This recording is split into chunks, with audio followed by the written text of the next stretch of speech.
जय हिंद साथियों, आप सभी का स्वागत करता हूं आप सभी के अपने चैनल टारगेट सिलेक्शन में। साथियों, एनटीपीसी 2025 एग्जाम को क्रैक करना चाहते हैं तो मैं कहूंगा इन सभी के सभी जीके के सवालों को जरूर देखिएगा। और उसके बाद साथियों जो आपके सामने रीजनिंग के सवाल आएंगे वो सभी के सभी टॉप लेवल के कॉन्सेप्ट हैं और मैथ के भी साथियों टॉप लेवल के कॉन्सेप्ट हैं। तो मैं कहूंगा साथियों पूरी जीके के सबसे सिलेक्टेड क्वेश्चन, सबसे इंपॉर्टेंट क्वेश्चन आज की इस वीडियो में साथियों हम लोग यहां पर डिस्कस करेंगे, जिसके आपके एग्जाम में साथियों आने की, पूछे जाने की पूरी संभावना है। तो पहला सवाल साथियों आपकी स्क्रीन पर आ चुका है कि निम्नलिखित में से दिल्ली का पहला सुल्तान कौन था। तो दिल्ली के पहले सुल्तान साथियों कौन थे? कुतुबुद्दीन ऐबक दिल्ली के पहले सुल्तान थे। उसके बाद देखिए अगला सवाल, पानीपत का जो दूसरा युद्ध हुआ था साथियों कब हुआ था? ये आपको मालूम होना चाहिए, 1556 में हुआ था। ठीक है ना। तो किनके बीच लड़ा गया था ये आप लोग बता दीजिए। तो ये दूसरा युद्ध जो लड़ा गया था वो अकबर और हेमू के बीच लड़ा गया था। आंसर अगर आप कहे ऑप्शन नंबर सी के साथ तो बिल्कुल सही है। अगला देखिए कह रही कि किस राजा के प्रशासन में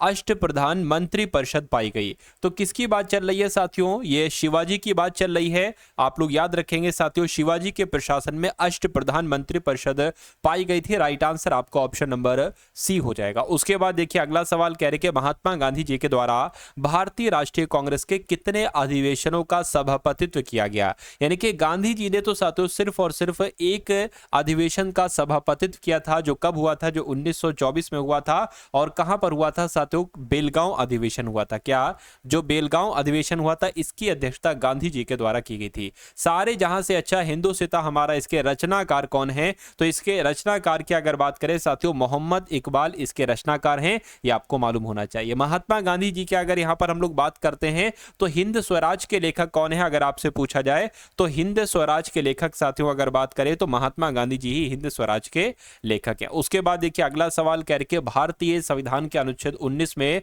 कौन सा अधिकार शामिल है? देखिए संवैधानिक उपचारों का अधिकार क्या शामिल है? मैं कहूंगा ये तो अनुच्छेद 32 में है।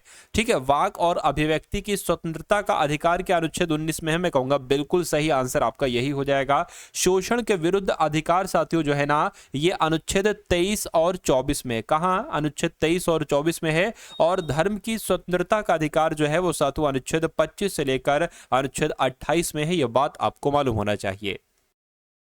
उसके बाद देखिए नेक्स्ट नंबर का सवाल है, कहा जा रहा है कि इनमें से कौन सा कारक नहीं है जो भारतीय संविधान के निर्माण में योगदान देता है। तो साथियों किसकी बात चल रही है? क्या आपका सही जवाब हो सकता है? देखिए औद्योगिक क्रांति, ब्रिटेन में संसदीय लोकतंत्र तो है, रूस में समाजवादी क्रांति में, अमेरिका में अधिकारों का विधेयक भी, लेकिन क्या नहीं है साथियों? औद्योगिक क्रांति नहीं है। तो औद्योगिक क्रांति वो कारक नहीं है जो भारतीय संविधान के निर्माण में योगदान देता है। ठीक है ना। उसके बाद देखिए अगले नंबर का सवाल है, कह रहे राज्यसभा का सदस्य बनने के लिए न्यूनतम आयु कितनी चाहिए होती है? तो अगर आपका जवाब ऑप्शन नंबर बी यानी कि 30 वर्ष है तो बिल्कुल सही है। उसके बाद देखिए भारत के संविधान के किस अनुच्छेद के तहत उपराष्ट्रपति का चुनाव होता है? तो जो उपराष्ट्रपति का चुनाव होता है ना साथियों, ये अनुच्छेद है। ठीक है। किसके साथ? वो अनुच्छेद 66 के तहत, 63 के तहत, 54। देखिए अगर हम बात करते हैं राष्ट्रपति का निर्वाचक मंडल के बारे में, क्या राष्ट्रपति का निर्वाचक मंडल के बारे में अगर हम बात करते हैं तो ये अनुच्छेद 54 में। कहां पर? अनुच्छेद 54 में है। और ये बात लिखी हुई है साथियों क्या कि भारत का एक उपराष्ट्रपति होगा। क्या भारत का एक उपराष्ट्रपति होगा? ये बात किस में लिखी है साथियों? अनुच्छेद 63 में लिखी हुई। ये बात क्लियर है। ठीक है ना। लेकिन यहां पर अगर साथियों हम लोग बात करते हैं कि किस अनुच्छेद में उपराष्ट्रपति के चुनाव के बारे में लिखा है तो अनुच्छेद 66 आपका राइट आंसर हो जाएगा। उसके बाद देखिए अगला सवाल क्या कहा जा रहा है, करके भारतीय राज्यों में मुद्रा बिल होने के लिए एक बिल को कौन प्रमाणित करता है? तो साथियों राज्य विधानसभा के अध्यक्ष करते हैं। यह भी आपको मालूम होना चाहिए। सही जवाब आपका ऑप्शन नंबर ए हो जाएगा। अगला देखिए करके राज्य सरकारों का संवैधानिक प्रमुख कौन होता है? अगर यहां पर साथियों लिखा होता केंद्र सरकार, क्या केंद्र सरकारों का संवैधानिक प्रमुख कौन होता है? तो आप क्या बताते? आप बताते साथियों राष्ट्रपति। लेकिन राज्य सरकारों का संवैधानिक प्रमुख आपसे पूछा जा रहा है तो राज्यपाल आपके सवाल का बिल्कुल सही जवाब हो जाएगा।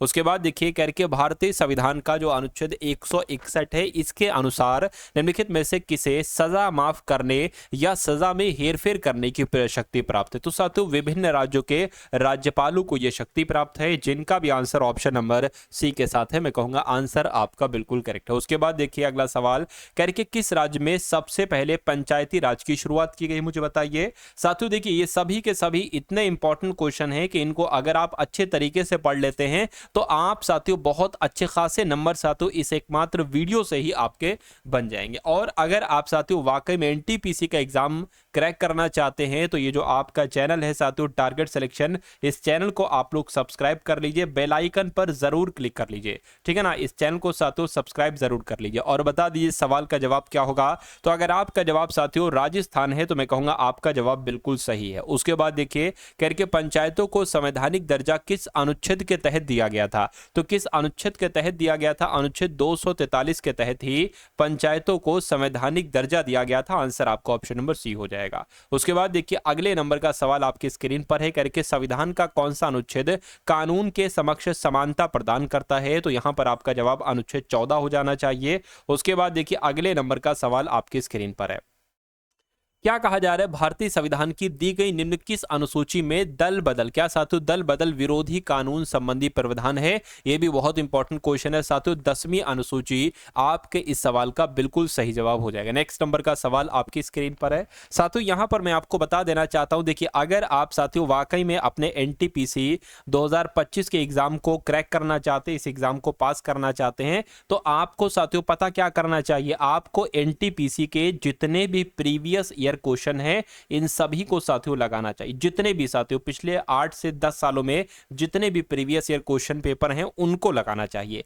अच्छा इसका सॉल्यूशन मैं आपको उपलब्ध करा रहा हूं, क्या मैं आपको साथियों दे रहा हूं और शिफ्ट वाइज शिफ्ट दे रहा हूं। जैसे कि मान लीजिए पहली शिफ्ट उस पर क्लिक करोगे तो उसका पूरा सॉल्यूशन खुल जाएगा। जीके का पहले आप टेस्ट लगाओगे, उसके बाद सॉल्यूशन देख सकते हो, मैथ का, रीजनिंग का, उसके बाद दूसरी शिफ्ट, तीसरी, चौथी, ऐसी जितनी शिफ्ट है सारा। अच्छा जब आप इनको लगा देना तो आपको यह भी मालूम पड़ना चाहिए कि आपकी तैयारी कितनी हो चुकी है। तो साथियों आपके सामने यहां पर आपके लिए मॉक टेस्ट भी तैयार किए गए, मॉक टेस्ट 1, ठीक है ना, mock test 2, mock test 3, mock test 4, ऐसे करके बहुत सारे मॉक टेस्ट हैं एनटीपीसी के। तो ये सभी के सभी साथियों संभावित सवाल होंगे, इससे बाहर आपका पेपर नहीं जाएगा। तो अगर आप ये चीज लेना चाहते हैं साथियों तो आप क्या करेंगे, आप हमारी एप्लीकेशन को डाउनलोड कर लीजिए, टारगेट सिलेक्शन एप्लीकेशन को साथियों आप लोग यहां पर क्या कर लीजिए साथियों डाउनलोड कर लीजिए। आपको वहां पर मिल जाएगा सिर्फ और सिर्फ 249 रुपए में साथियों आप ये ले सकते हैं, टेस्ट सीरीज ले सकते हैं और इसके साथ आपको ग्रुप डी के भी पीवाईक्यू और साथियों मॉक टेस्ट मिल जाएंगे। तो अगर आपको कोई दिक्कत होती है साथियों तो आप इस नंबर पर क्या कर लेंगे, ठीक है ना, इस नंबर पर कॉल या मैसेज कर लेना 6393624453 है, ठीक है।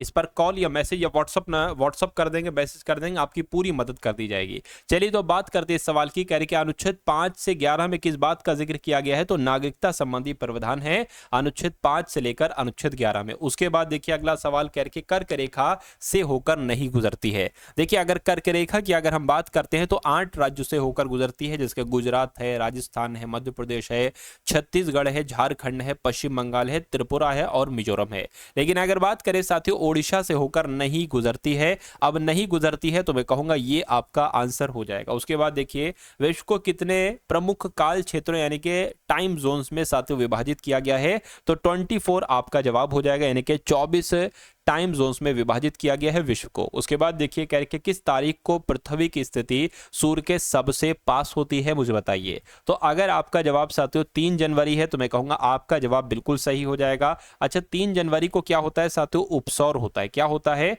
उपसौर होता है 3 जनवरी को। इस 3 जनवरी को पृथ्वी और सूर्य के बीच सबसे कम दूरी होती है, सबसे नजदीकी दूरी होती है। और एक होता है साथियों 4 जुलाई। 4 जुलाई की अगर बात करें इसको साथियों अपसौर कहा जाता है। अपसौर इस दिन क्या होता है, 4 जुलाई को पृथ्वी सूर्य से सबसे अधिक दूरी पर होती है, यह भी आपको साथियों मालूम होना चाहिए। तो ये दोनों बातें आप लोगों को मालूम होना चाहिए। उसके बाद देखिए कह रहे कि निम्नलिखित में से कौन सा देश विश्व में गेहूं का सबसे बड़ा उत्पादक देश है, तो यहां पर आपका जवाब जो होना चाहिए वो चीन देश के साथ जाना चाहिए। अगला सवाल देखिए कह रहे कि माउंट एवरेस्ट पर प्रथम बार चढ़ाई किस वर्ष की गई थी, तो माउंट एवरेस्ट पर पहली बार चढ़ाई साथियों किसके एक तरीके से कब की गई थी, 1953 में की गई थी। और शेरपा तेंजिंग और एडमंड हिलेरी साथियों, इन्होंने माउंट एवरेस्ट पर सबसे पहली बार चढ़ाई की थी 1953 में। ये बात आपको मालूम होना चाहिए। लेकिन अगर बात करें प्रथम भारतीय महिला जो चढ़ी थी वो बछेंद्री पाल थे। बछेंद्री पाल नाम बहुत इंपॉर्टेंट और बहुत बार आपके एग्जाम में पूछा जाता है। उसके बाद देखिए अंतरराष्ट्रीय चावल अनुसंधान संस्थान कहां पर है। यह सैकड़ों बार साथियों आपके एग्जाम में पूछा जा चुका है, इसलिए बहुत ध्यान से इस सवाल को आपको देखना है। तो साथियों मनीला में है, फिलीपींस की राजधानी मनीला में ही अंतरराष्ट्रीय चावल अनुसंधान संस्थान है। उसके बाद देखिए मैक्सिको की खाड़ी किसके द्वारा अटलांटिक महासागर से जुड़ी हुई है। तो जो आपका फ्लोरिडा जल संधि है, फ्लोरिडा जल संधि के द्वारा ही साथियों अटलांटिक महासागर से जुड़ी हुई है मैक्सिको की खाड़ी। उसके बाद देखिए कह रहे कि निम्नलिखित में से कौन सा विकल्प भारतीय प्रायद्वीप में पश्चिम की ओर बहने वाली दूसरी सबसे बड़ी नदी है। तो किसकी बात चल रही है, मैं कहूंगा तापी नदी की बात चल रही है। तापी नदी आपके सवाल का बिल्कुल सही जवाब है। उसके बाद देखिए साइलेंट वैली भी इसको कहा जाता है और मूक घाटी भी किसको कहा जाता है। तो ये कहां पर है साथियों, ये तो केरल में स्थित है। कहां पर है, ये केरल में स्थित है, ये बात आपको मालूम होना चाहिए। उसके बाद देखिए कह रहे कि लक्षद्वीप की राजधानी इनमें से कौन सी है। तो अगर लक्षद्वीप की राजधानी आपसे पूछे तो क्या बताओगे, या अगर आइजोल की अगर बात करें, आइजोल किसकी राजधानी है, मैं कहूंगा साथियों ये तो मिजोरम की राजधानी है। कहां की, ये मिजोरम की राजधानी है। अगर हम बात करें सिलवासा की तो ये साथियों दादर नगर हवेली की राजधानी है। कहां की, दादर नगर हवेली की राजधानी क्या है साथियों, सिलवासा है। और पोर्ट ब्लेयर की अगर बात करते हैं साथियों, ये अंडमान निकोबार द्वीप की है, अंडमान निकोबार द्वीप की राजधानी है। लेकिन कवरत्ती की अगर बात करें तो लक्षद्वीप की राजधानी है कवरत्ती। उसके बाद देखिए करके दक्षिण भारत का मैनचेस्टर किसे कहा जाता है साथियों, मुझे बताइए। तो यहां पर आपका जवाब जो होना चाहिए वो कोयंबटूर के साथ जाना चाहिए। भारत का मैनचेस्टर की अगर बात करें तो गुजरात का जो अहमदाबाद है ना, देखिए मैं आपको यहां पर अच्छे तरीके से बता देता हूं। अगर आपसे कहा जाए भारत का मैनचेस्टर, मैं शॉर्ट में लिख रहा हूं, भारत का मैनचेस्टर किसे कहा जाता है, तो अहमदाबाद को साथियों भारत का मैनचेस्टर कहा जाता है। कोई दिक्कत नहीं। उसके अलावा अगर बात करें उत्तरी भारत का मैनचेस्टर, क्या साथियों, उत्तरी भारत का मैनचेस्टर किसे कहा जाता है, तो यूपी को कहा जाता है। उत्तर प्रदेश में जो एक तरीके से कानपुर है ना, यूपी के कानपुर को साथियों उत्तर भारत का मैनचेस्टर कहा जाता है। अच्छा दक्षिण भारत का मैनचेस्टर अगर आपसे पूछे, दक्षिण भारत का मैनचेस्टर अगर आपसे पूछे तो तमिलनाडु का जो कोयंबटूर है ना, तो कोयंबटूर को क्या कहा जाता है साथियों, दक्षिण भारत का मैनचेस्टर कहा जाता है। ये बात आपको मालूम होना चाहिए। उसके बाद देखिए अगला सवाल कह रहे कि पोर्ट ब्लेयर राजधानी है, यानी कि अंडमान निकोबार द्वीप समूह की राजधानी पोर्ट ब्लेयर है। बिल्कुल साथियों मैं आपको बता चुका हूं राइट आंसर, जिनका ऑप्शन नंबर ए है, मैं कहूंगा आंसर आपका बिल्कुल करेक्ट। और ये क्वेश्चन साथियों आपके एग्जाम के लिहाज से बहुत इंपॉर्टेंट है। आपके एग्जाम में अगर ये आ जाता है तो आप किस ऑप्शन का चयन करेंगे। तो 1 एकड़ में कितने वर्ग गज होते हैं, मैं कहूंगा 4840 वर्ग गज होते हैं। ये बात आपको ध्यान रखना है, ये डायरेक्ट आपके एग्जाम में सवाल पूछा जाएगा। उसके बाद देखिए भारत में इनमें से क्या अप्रत्यक्ष कर की श्रेणी में आता है। तो अप्रत्यक्ष कर की श्रेणी में आता है क्या साथियों, देखिए यहां पर अगर बात करें आयकर तो प्रत्यक्ष कर है, ठीक है। संपत्ति कर की अगर हम बात करते हैं या निगम कर की बात करते हैं तो साथियों इसको भी नहीं, लेकिन मैं कह सकता हूं कि यहां पर आपका जवाब जो होना चाहिए वो सेवा कर होना चाहिए। यानी कि सेवा कर साथियों ये क्या है, सेवा कर एक अप्रत्यक्ष कर है, या अप्रत्यक्ष कर की श्रेणी में आता है। चलिए उसके बाद देखिए करके जन्म दर से क्या अभिप्राय है, यानी कि जन्म दर किसे कहा जाता है बताइए। तो जन्म दर की अगर बात करते हैं साथियों, किसी एक वर्ष में जन्मे कुल बच्चों की संख्या को कहते हैं, या किसी एक वर्ष में प्रति 1000 जनसंख्या के अनुपात में जन्मे कुल बच्चों की संख्या को जन्म दर कहते हैं। किसी एक वर्ष में प्रति सैकड़ा जनसंख्या के अनुपात में बच्चों की संख्या को नहीं, किसी एक वर्ष में प्रति 1000 की जनसंख्या में जन्मे जीवित बच्चों की संख्या। बिल्कुल साथियों एक साल में 1000 की जनसंख्या में जन्मे जीवित बच्चों की जो संख्या होती है इसको ही साथियों जन्म दर कहा जाता है। ये क्वेश्चन मोस्ट इंपॉर्टेंट है, वेरी मोस्ट इंपॉर्टेंट है, ये आप लोग याद रखेंगे। उसके बाद देखिए अगला सवाल है, कहा जा रहा है कि एक विकासशील राष्ट्र में विदेशी आयात पर निर्भरता बढ़ा सकती है। तो क्या बढ़ा सकती है, अगर बात करें साथियों बेरोजगारी आपके सवाल का जवाब हो जाएगा। विकासशील राष्ट्र में जो विकसित हो रहा है विदेशी आयात पर निर्भरता बढ़ा सकती है। अगर विदेशी बाहर से सामान आ रहा है तो ये बेरोजगारी एक तरीके से हो सकती है, ठीक है। चलिए उसके बाद देखिए साथियों नेक्स्ट नंबर का सवाल है, कह रहे कि समाजवादी पेंशन योजना से किस वर्ग के लोग लाभान्वित होते हैं, मुझे बताइए। चलिए देखिए यहां पर एक शब्द आया है विकासशील। विकासशील क्या होता है और विकसित क्या होता है, ये दो चीजें मैं आपको बता दे रहा हूं।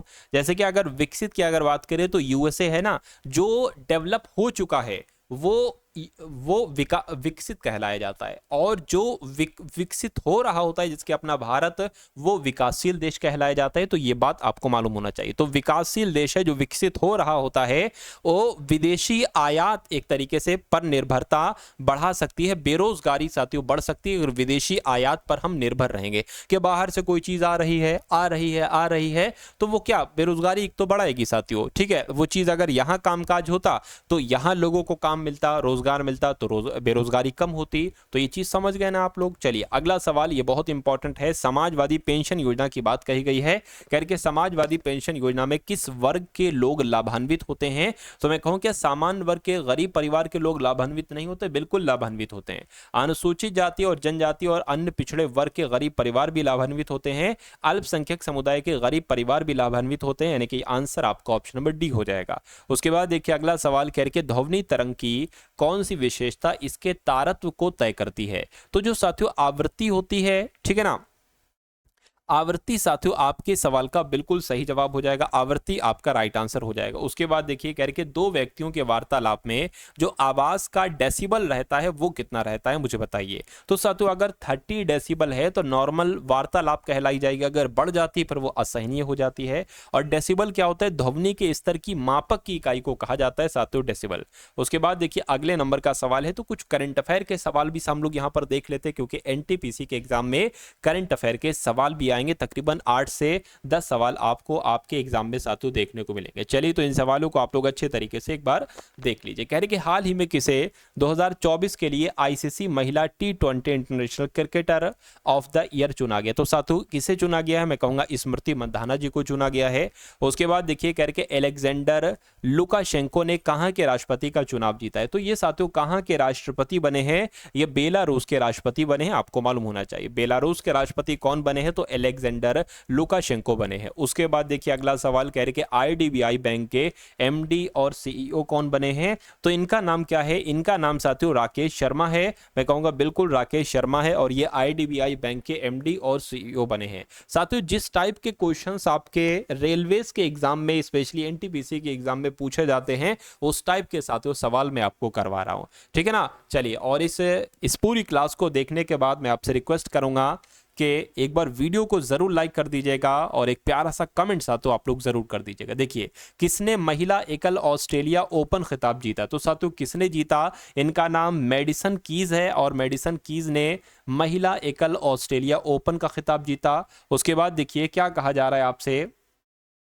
कहने कि T20 इंटरनेशनल क्रिकेट में बिना आउट हुए सर्वाधिक रन बनाने का रिकॉर्ड किस खिलाड़ी ने बनाया है? तो साथियों इनका नाम तिलक वर्मा है, और इन्होंने ये रिकॉर्ड बनाया है। राइट आंसर आपका ऑप्शन नंबर बी हो जाएगा। और उसके बाद देखिए करके पूर्वोत्तर भारत के किस राज्य में मुख्यमंत्री मोबाइल ऑपरेशन थिएटर का शुभारंभ किया गया है? तो ये क्वेश्चन बहुत इंपॉर्टेंट है साथियों, पूछा जाएगा आपके एग्जाम में। तो नागालैंड में साथियों मुख्यमंत्री मोबाइल ऑपरेशन थिएटर का शुभारंभ किया गया है। और सांभर फेस्टिवल ये कहां पर मनाया जाता है, मुझे बताइए। तो सांभर फेस्टिवल साथियों जयपुर में मनाया जाता है। कहां पर मनाया जाता है? जयपुर में साथियों सांभर फेस्टिवल मनाया जाता है। अगला देखिए कह रहे कि यूनेस्को ने इंदौर और किस शहर को वेटलैंड सिटी के रूप में मान्यता दी है? तो यूनेस्को ने इंदौर को दी है साथियों वेटलैंड सिटी, और उदयपुर को साथियों वेटलैंड सिटी के रूप में मान्यता दी है। यह क्वेश्चन आपके एग्जाम में इस बार साथियों पूछा जाएगा। अगला देखिए कह रहे कि युवा भारतीय पर्वतरोही शिवांगी पाठक ने किस देश की सबसे ऊंची चोटी पर तिरंगा फहराया है? तो इन्होंने साथियों ऑस्ट्रेलिया देश की सबसे ऊंची चोटी पर तिरंगा फहराया है। इनका नाम क्या है? इंपॉर्टेंट नाम है इनका शिवांगी पाठक, इनका नाम आपके लिए इंपॉर्टेंट है। उसके बाद देखिए ऐसे भी सवाल आ सकता है कि शिवांगी पाठक कौन है? तो ऑप्शन में पर्वतरोही लिखा होगा तो पर्वतरोही आपको लगा देना है। कहने के अगले नंबर का सवाल है, कहा जा रहा है कि ECI मीडिया पुरस्कार से किसे सम्मानित किया गया है? तो साथियों दूरदर्शन को सम्मानित किया गया है, ये आपको याद रखना है। उसके बाद देखिए करके जारी नीति आयोग के प्रथम वित्तीय स्वास्थ्य सूचकांक में कौन शीर्ष पर रहा है? तो कौन सा राज्य शीर्ष पर रहा है साथियों नीति आयोग के प्रथम वित्तीय स्वास्थ्य सूचकांक में? तो ओडिशा राज्य साथियों शीर्ष पर रहा है, ये बात आपको मालूम होना चाहिए। उसके बाद देखिए कह रहे गणतंत्र दिवस 2025 की थीम क्या रही? तो साथियों इसकी थीम क्या विकसित भारत स्वर्णिम भारत रही? नहीं, स्वर्णिम भारत विरासत और विकास, ये गणतंत्र दिवस 2025 की थीम रही। ये क्वेश्चन भी काफी अच्छा आपके लिए, आपके एग्जाम के लिए जरूरी है।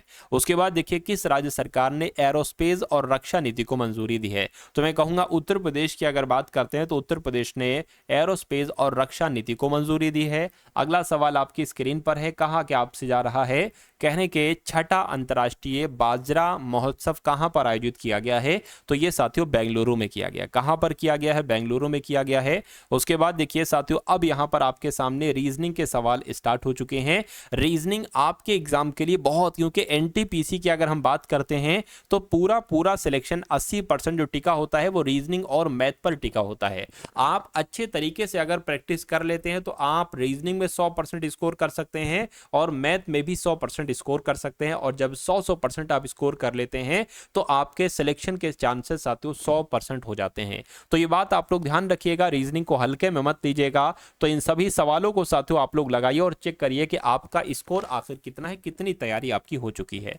तो एक नंबर सीरीज का सवाल है, 2 से 3 नंबर सीरीज के सवाल आते हैं। देखिए जरा, सबसे पहले 7 है, फिर 16 है, उसके बाद 41 है और उसके बाद कह रहे हैं कि अगला नंबर क्या होगा, और उसके बाद 171 है और उसके बाद साथियों 292। तो आपको बताने कि यहां पर क्या लगा हुआ है मुझे बताइए। देखिए अगर हम यहां पर बात करते हैं साथियों तो कितना बढ़ाया गया है, 3 और 6 यानी कि 9 यहां पर बढ़ाया गया। अच्छा यहां पर साथियों कितना बढ़ाया गया है, 25 यहां पर बढ़ाया गया। ठीक है, यहां पर नहीं पता, यहां पर नहीं पता, यहां पर जरा बताइए। 292 में से अगर 171 घटाएंगे तो यहां पर 1 आ जाएगा, 9 में से 7 जाएगा 2, यहां पर 1, 121 आ गया।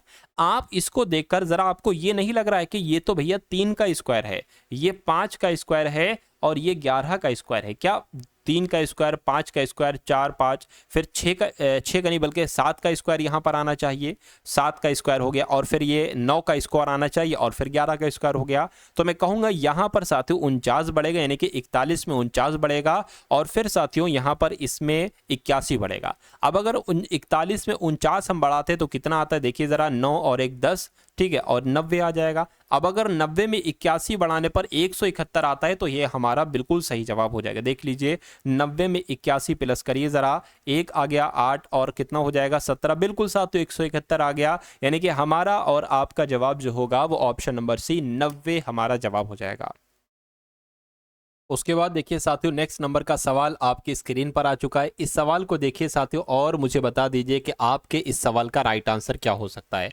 कहने की एक निश्चित कोड भाषा में GLARE को साथियों क्या लिखा जाता है, यहाँ पर इतना कोई नंबर्स लिखे हुए लिखा जाता है, और डस्ट को ये नंबर लिखा जाता है। तो हाइपर को साथियों क्या नंबर लिखा जाएगा ये आपको बताना है। देखिए कभी भी अगर आपको 2 जोड़े ऐसे दे रखे हों कि इन लेटर्स को ये नंबर और इन लेटर्स को ये नंबर लिखा जाएगा, तो और इस इन लेटर्स को साथियों क्या नंबर लिखा जाएगा, तो सबसे ज्यादा पॉसिबिलिटी ये होगी। देखिए यहां पर अगर हम 1 2 3 4 5 हैं और अगर 2 नंबर का हम बनाए 1 2 3 4 ऐसे करके आ गया, ठीक है ना, चलिए कोई दिक्कत नहीं है। 1 2 3, एक यहां पर नंबर कम लग रहा है। तो यहां पर अगर हम लोग बात करें, देखिए अगर हम यहां पर देखिए एच का कोड क्या हो सकता है, एच कहां पर है, एच की अगर बात करें साथियों, एच का कोड कहां पर है, एच की अगर बात करें साथियों, अच्छा एक काम यहां पर आपको एक चीज नजर आ रही है, जैसे कि जी होता है, जी किस पर होता है साथियों, जी का अपोजिट क्या होता है, जी का अपोजिट साथियों क्या होता है, मैं कह सकता हूं यहां पर टी होता है, GT। जैसे कि ए का अपोजिट क्या हो जाएगा, Z हो जाएगा, बी का अपोजिट क्या हो जाएगा, Y हो जाएगा, सी का अपोजिट क्या हो जाएगा, X हो जाएगा, डी का अपोजिट क्या हो जाएगा, W हो जाएगा। वैसे देखिए डी का अपोजिट जो यहाँ पर है वो 23 है। 23 क्यों है पता, क्योंकि डी का अपोजिट जो W है ना वो 23 नंबर पर आता है। जी का अपोजिट होता है T और T 20 नंबर पर आता है। L का अपोजिट होता है O, कैसे, LOVE, L का अपोजिट O, O का अपोजिट L, तो L का अपोजिट O आ गया, O 15 पर आता है। अब हमारा मेरी समझ में आ चुका है पूरी तरीके से। देखिए शर्ट, ठीक है ना, शर्ट और गेज, इसका मतलब क्या है, ए का अपोजिट Z और टी का अपोजिट G, आई का अपोजिट R और S का अपोजिट H। अब देखिए H है, H का अपोजिट क्या है, यहाँ पर S है, तो S किस नंबर पर आता है, 19 नंबर पर आता है। 19 देखिए सभी में आपको दिख रहा है।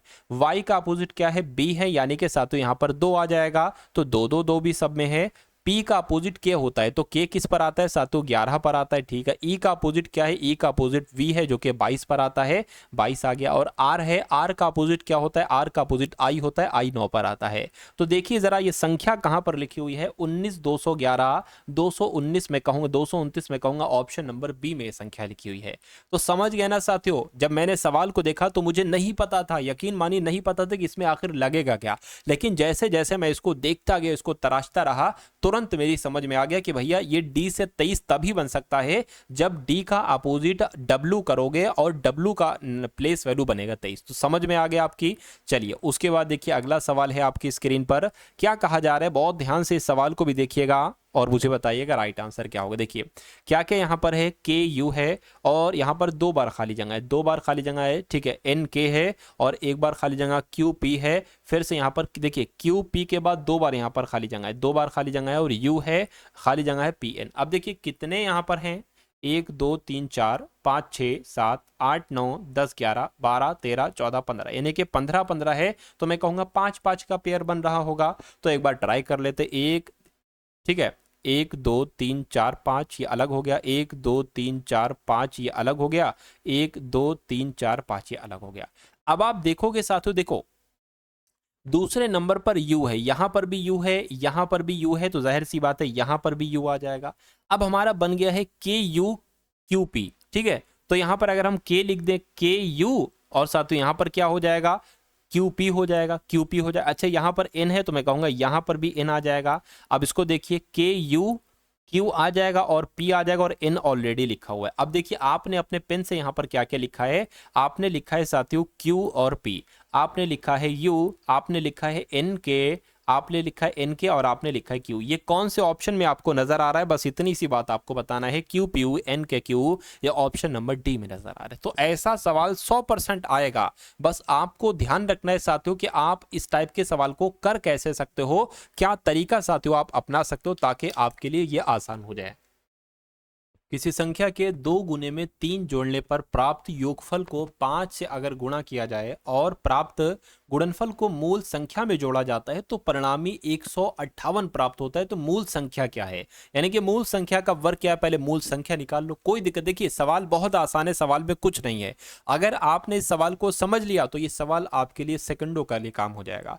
यानी कि किसी संख्या के 2 गुने, मान लीजिए वो संख्या x है तो उस संख्या का 2 गुना, तो उस संख्या का 2 गुना कर दिया, x है उसका 2 गुना, उस संख्या के 2 गुने में 3 जोड़ो, 3 जोड़ दिया भैया, जैसा जैसा कह रहा है वैसा वैसा हमने कर दिया। 3 जोड़ने पर प्राप्त योगफल, फिर ये जो आपका योगफल आता है इसको 5 से गुणा कर दो, इसको हमने 5 से गुणा कर दिया, और प्राप्त गुणनफल को, ये जो पूरा गुणनफल आता है इसको मूल संख्या में जोड़ दो। यानी कि इस पूरे गुणनफल को साथियों क्या हम कर देते हैं, इसको मूल संख्या में जोड़ देते हैं। मूल संख्या हमने x मानी थी, x इसमें हम जोड़ देते हैं, और जब जोड़ देते हैं तो परिणामी संख्या 158 हमें प्राप्त होता है, यानी कि 158 आ जाता है। तो मूल संख्या बताइए, यानी कि x का मान बताना है, बस इतनी सी बात है। क्या दिक्कत है, कोई दिक्कत नहीं। देखिए अब 5 की गुणा अंदर करो जरा, 5 दूना 10, यानी कि 10x हो जाएगा, 5 तिया 15 हो जाएगा, ये चीज पूरी फ्री हो गई, ठीक है। और बराबर क्या आ गया साथियों, 158 आ गया। अब 10x और 1x कितना हो जाएगा साथियों, 11x हो जाएगा। 11x 158, ये प्लस का है ना, उधर जाएगा माइनस का हो जाएगा। 11x बराबर 158 में से अगर 15 घटाते हो तो कितना आता है, 143 आता है। और अब साथियों यहाँ पर क्या हो जाएगा, x बराबर 143/11 आ जाएगा। 11 एकम 11, 11 तिया 33 हो जाएगा। तो x बराबर साथियों कितना आ गया, 13 आ गया। तो मूल संख्या तो कितनी आ गई, 13 आ गई, लेकिन इसका वर्ग ज्ञात करना है। 13 का स्क्वायर, 13 का वर्ग कितना होता है, 169 होता है, इसलिए 169 आपका जवाब हो जाएगा, जो कहां पर है, जो ऑप्शन नंबर ए वाले में। वही बहुत बढ़िया, वेरी गुड क्लास। चलिए साथियों उसके बाद देखिए अगला सवाल है, क्या कहा जा रहा है, करके दिए गए समीकरण को सही करने के लिए किन 2 संख्याओं को आपस में अदल बदल करना पड़ेगा।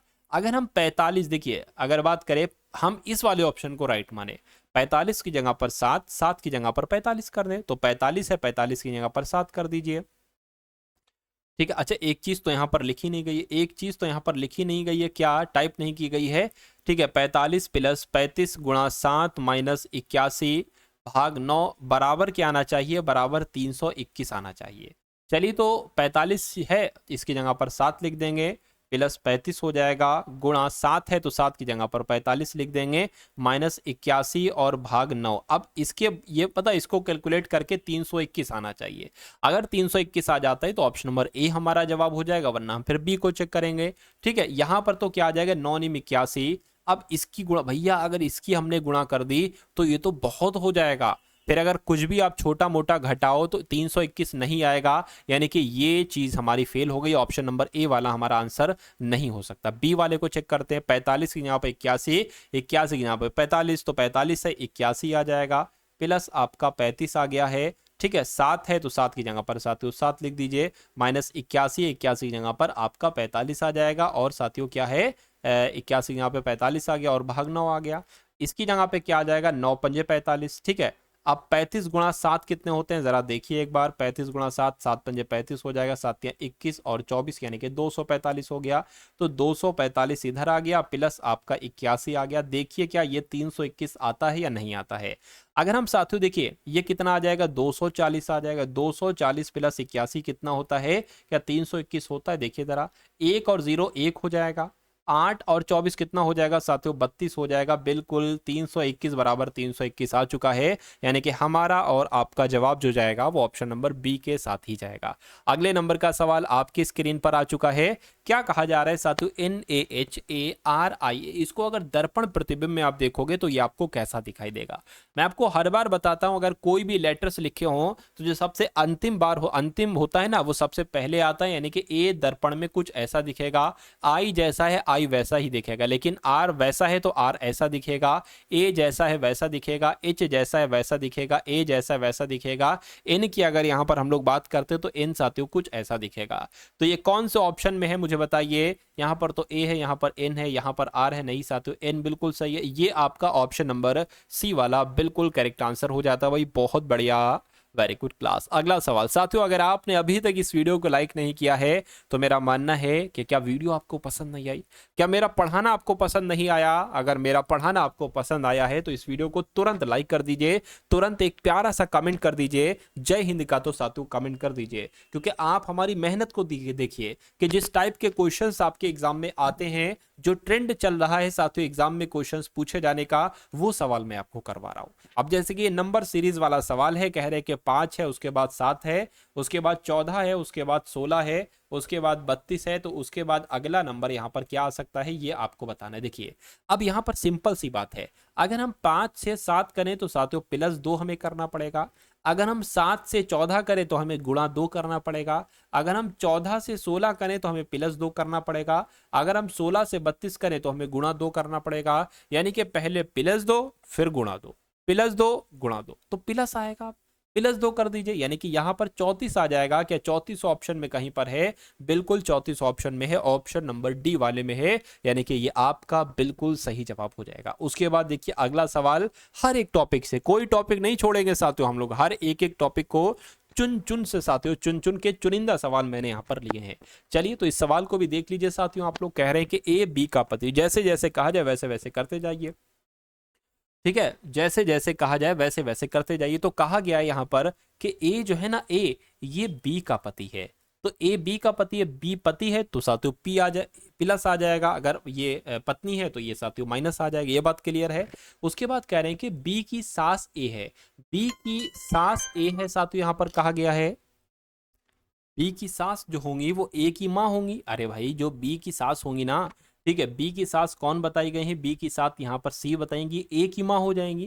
कहने के डी जो है ना ये ए के पिता है। अच्छा ए के पिता कौन हो गए, ए के पिता डी हो गए, ए की माता सी हो गई, यानी कि दोनों आपस में पति पत्नी हो गए, ये पिताजी हो गए, ये साथियों माता जी हो गए। इतनी बात क्लियर है बिल्कुल। कहने के डी की माँ ई है, तो डी की अगर यहाँ पर हम बात करते हैं डी की माँ कौन हो जाएंगी साथियों, डी की माँ यहाँ पर ई हो जाएंगी। कहने के सी और जी एफ, अच्छा क्या लिखा हुआ, सी और जी की माँ एफ है, तो सी ये हो गई, जी ये हो गई, सी और जी की माँ कौन हो जाएंगी, सी और जी की माँ साथियों एफ हो जाएंगी। ठीक है, यहाँ पर एफ हो गई, कोई दिक्कत नहीं साथियों। चलिए अब उसके बाद यहाँ पर अगर हम लोग बात करें और क्या चीज कही गई है, कह रहे कि डी के पिता एच हैं, तो डी किधर गया, अच्छा डी के पिता कौन हो जाएंगे साथियों, ठीक है, डी के पिता, डी की माता तो ई हो गई, डी के पिता कौन हो गए, एच हो गए, तो ये पिताजी हो गए, यानी कि ये दोनों साथियों पति पत्नी हो गए।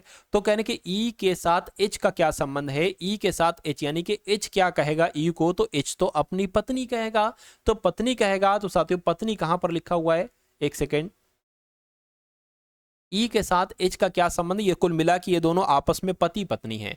ठीक है, तो पति पति ढूंढ लो, पत्नी नहीं मिल रहा तो पति ढूंढ लो, पति कहां पर लिखा हुआ है, ऑप्शन नंबर ए में लिखा हुआ है, तो ये आपका बिल्कुल सही जवाब हो जाएगा। नेक्स्ट नंबर का सवाल है, आपकी स्क्रीन पर जैसे जैसे टाइम बढ़ रहा है वैसे वैसे साथियों आपका लेवल बढ़ाता जा रहा हूं। ठीक है, क्योंकि आपको उस मुकाम तक ले जाना है जिस मुकाम पर ले जाने पर ही सिलेक्शन होता है, उससे नीचे अगर आप हैं तो आपका सिलेक्शन नहीं होगा। आप 1 नंबर 2 नंबर 3 नंबर 5 10 नंबर से रुक जाओगे सिलेक्शन में, लेकिन मैं आपकी उंगली पकड़कर, आपका हाथ पकड़कर आपको उस मुकाम पर पहुंचा दूंगा जिस मुकाम पर जाने पर आपका सिलेक्शन निश्चित तौर पर पक्का हो जाए। यानी कि पेपर का लेवल कैसा भी आ जाए, आप अगर पढ़ने वाले हो तो आपका सिलेक्शन होगा। आपको नहीं मतलब कि 10 लाख फॉर्म भरे हो, 50 लाख फॉर्म भरे हो, 1 करोड़ फॉर्म भरे हो, आपको नहीं मतलब, आपको सिर्फ एक सीट चाहिए, वो सीट आपको मिल जाएगी। बस इस चैनल पर नए हैं तो चैनल को सब्सक्राइब कर दीजिए और डेली साथियों क्लास को लिया करिए, पूरा मन तन लगा के साथियों, पूरे दिल के साथ इस क्लास को लिया करिए, क्योंकि जो चीज आप दिल से पढ़ते हो उस चीज में आप कामयाब हो जाते हो। खैर, अब इस सवाल की अगर हम बात करते हैं, कह रहे कि 6 दोस्त है PQRSTU एक वृत्ताकार मेज के परिता मेज के केंद्र की ओर मुंह करके साथियों बैठे हैं। ठीक है भाई साहब, तो मान लेते हैं साथियों ये एक वृत्त हमने बना लिया, 6 लोग हैं ना, तो 1 2 3 4 5 और 1 6, ये 6 लोग साथियों यहां पर हमने बैठा दिए। ठीक है, उसके बाद कह रहे हैं कि एस के दाएं और दूसरे स्थान पर पी बैठा है। तो मान लीजिए साथियों एस के दाएं, एस अगर हम यहां पर बैठा लेते, एस के दाएं दूसरे स्थान पर पी, यानी कि पी यहां पर बैठेगा।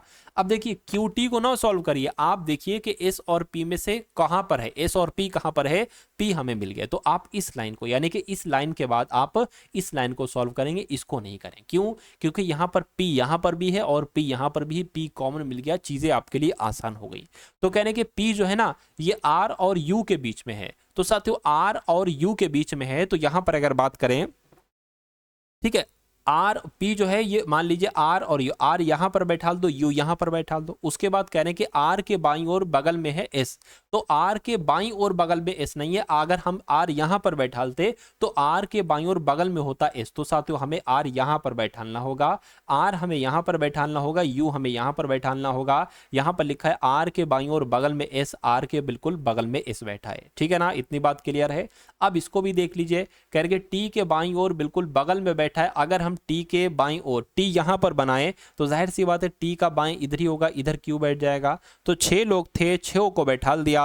सवाल में पूछा जा रहा है कि पी और एस के बीच में कौन है, तो पी किधर है भाई साहब, पी इधर है और एस इधर है, पी और एस के बीच में कौन है, आर है, तो आर आपका यहां पर बिल्कुल सही और बिल्कुल सटीक जवाब हो जाएगा। उसके बाद देखिए अगला सवाल है, क्या कहा जा रहा है साथियों, यहां पर अगर हम लोग बात करें, कह रहे कि कुत्ता भौंकता है तो पक्षी क्या टर्राते हैं, या चहचहाते हैं, गुर्राते हैं, या मिमियाते हैं। तो मैं कहूंगा पक्षी तो चहचहाते हैं, इनका काम चहचहाने का होता है। आंसर आपका ऑप्शन नंबर बी हो जाएगा। नेक्स्ट नंबर का सवाल आपकी स्क्रीन पर है, देखिए सवाल को साथियों और मुझे बताइए सही जवाब। कह रहे कि 4 अक्षर समूह दिए गए हैं जिनमें से 3 एक निश्चित प्रकार से समान है, एक उनमें से अलग है। आपको बताना है सबसे अलग कौन सा। देखिए मुझे यहां पर एक चीज नजर आ गई कि ए के बाद बी आता है, ओ के बाद पी आता है, ई के बाद एफ आता है, ठीक है ना।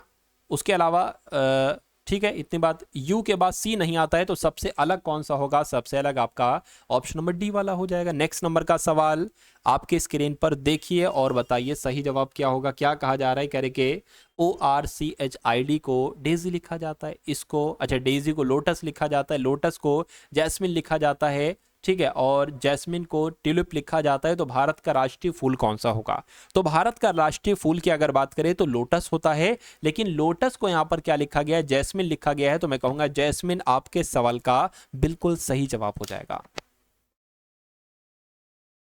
नेक्स्ट नंबर का सातवां सवाल है, कह रहे कि नीचे एक ही पासे को 2 विभिन्न स्थितियों में दर्शाया गया है, दी गई है, जिन्हें 6 पृष्ठों पर ए और एफ तक, मतलब ए से एफ तक लेटर्स लिखे हुए हैं, उस अक्षर का चयन करें जो ए वाले एक पृष्ठ के विपरीत, यानी कि कुल मिला के आपसे पूछा जा रहा है कि ए के विपरीत पर सातों यहां पर क्या हो सकता है, ये आपको बताना है। देखिए अब यहां पर अगर हम लोग बात करें, सवाल बहुत तगड़ा है, क्या कहा जा रहा है, कह रहे हैं कि साथियों ये ए जो लिखा हुआ ए के विपरीत क्या होगा, ए के यानी कि इधर साइड क्या होगा, ए यहां पर लिखा है ए के विपरीत क्या होगा यानी कि इस साइड में क्या होगा। तो इतना हमें पता है कि ए अगर यहां पर लिखा हुआ है तो ए का विपरीत इफ नहीं हो सकता, ए का विपरीत डी नहीं हो सकता, इफ नहीं हो सकता तो ये आंसर नहीं हो सकता। ए अगर यहां लिखा है तो ए का विपरीत बी नहीं हो सकता यानी कि आंसर बी नहीं हो सकता। ए का विपरीत सी भी नहीं हो सकता, आंसर सी भी नहीं हो सकता। तो बचा क्या, ई बचा, तो ई ही तो आपका आंसर हो जाएगा। ऐसे भी साथियों सवाल आपको करना है शॉर्ट ट्रिक से। उसके बाद देखिए अगला सवाल कह रहे कि एक निश्चित कूट भाषा में शॉर्ट को इतना इतना इतना लिखा जाता है, तो उसी भाषा में वाइन को क्या लिखा जाएगा। देखिए एस की अगर बात करें, एस तो भैया 19 पर आता है, एच 8 पर आता है, ओ 15 पर आता है, टी 20 पर आता है।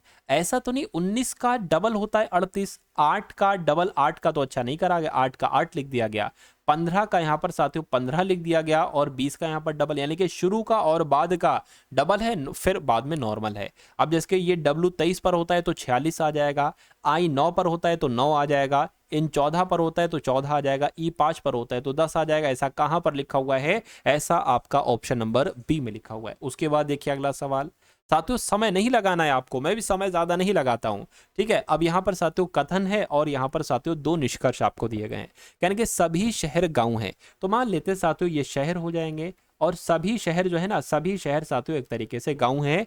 और कहा जा रहा है कि कोई भी देश शहर नहीं है, तो मान लीजिए देश ये हो गया और कोई भी देश शहर नहीं है और कोई भी शहर देश नहीं होगा। तो अब निष्कर्ष को पढ़िए और बताइए कौन सा सही है। कोई भी देश गांव नहीं है, कोई भी देश गांव नहीं, इसके बारे में हमें कोई जानकारी नहीं दी गई है कथन में, इसलिए गलत हो जाएगा। कोई भी गांव शहर नहीं है, कोई भी गांव शहर नहीं भी गलत हो जाएगा, यानी कि ना तो निष्कर्ष 1 और ना ही निष्कर्ष 2 अनुसरण करता है। ये आपका आंसर हो जाएगा ऑप्शन नंबर ए। उसके बाद देखिए अगला सवाल है, तो अब साथियों यहाँ पर आपके मैथमेटिक्स के क्वेश्चन स्टार्ट हो चुके हैं, बहुत इंपॉर्टेंट होते हैं साथियों मैथ के सवाल भी। तो 4, 8, 15 का चतुर्थ अनुपाती क्या होगा। अगर कभी भी आपको ऐसे सवाल दे दिया जाए कि 4, 8 और साथियों 15 का चतुर्थ अनुपाती क्या होगा, यानी कि x का मान आपको निकालना है, तो ये 4:8 है, यानी कि 4:8 हो जाएगा और 15 बटे क्या हो जाएगा, x हो जाएगा। तो इसको कैलकुलेट कर लीजिए साथियों, ठीक है ना, इसको कैलकुलेट कर लीजिए। क्या करेंगे साथियों, आप यहां पर अगर बात करें तो साथियों देखिए बराबर है, ठीक है, क्रॉस मल्टीप्लाई कर लेते हैं।